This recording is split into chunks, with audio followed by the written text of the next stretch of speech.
আজকে আমার মনটা অনেক খারাপ, কারণ আজকে আমি আমার সতীনের বাসা থেকে চলে আসছি। এটা আপনারা এখন অনেকেই জানেন কেন আসছি, কি হয়েছে।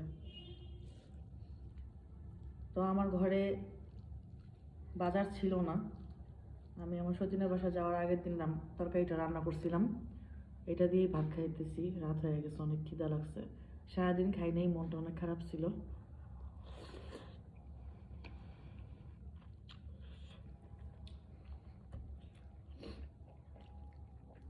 ভাবছিলাম ওর বাসায় কিছুদিন থাকবো, তবে ওর সহ্য হয় না, তাই চলে আসছি।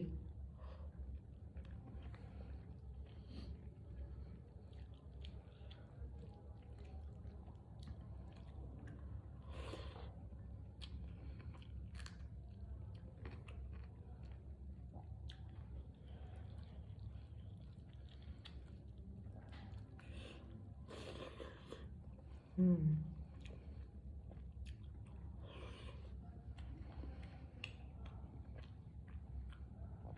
ফোন দিতেছে।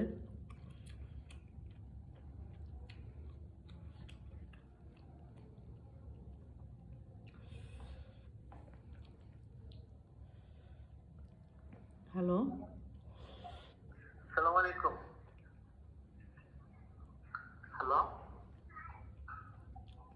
ওয়ালাইকুম হ্যালো। সালাম। হ্যালো, শুনতেছেন? হ্যাঁ, শুনতেছি, বলেন। কেমন আছেন? ভালো আছি। আপনি অনেক ফোন করতেছেন আমাকে, আমি দেখতেছি, ইচ্ছা করে ধরতেছি না। বুঝিনি। সরি। আপনি অনেকক্ষণ থেকে ফোন করতেছেন, আমি ইচ্ছা করে ধরতেছি না। কেন? রাগ করছেন? হুম। রাগ করছেন? না। ইচ্ছে করে কল ধরতেছেন না? কারণ আমি কথা বলতে চাই না, এই কারণে। বুঝিনি। আর আমি কথা বলতে চাই না। আমি আপনার কি দোষ করলাম, কি ক্ষতি করলাম বলেন তো? কথা বলতে চান না কেন? অনেক মানুষ কথা বলতে পারে না। এমনিতেই সতীন রে নিয়ে খুব প্যারার ভিতরে আছি। বুঝিনি। এমনিতেই সতীন রে নিয়ে খুব প্যারার ভিতরে আছি, বুঝছেন। প্রেম টেম করতে চাই না।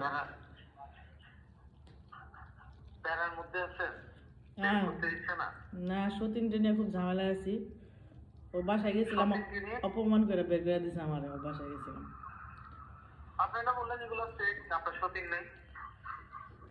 আপনি আসলে একটা মানে বোকা, আসলে বুঝছেন, কিছু বুঝেন না।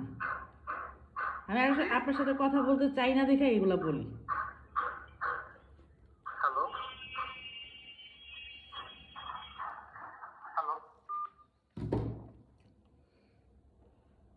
মাথা নষ্ট হয়ে গেছে, ভাত খেতে বসে।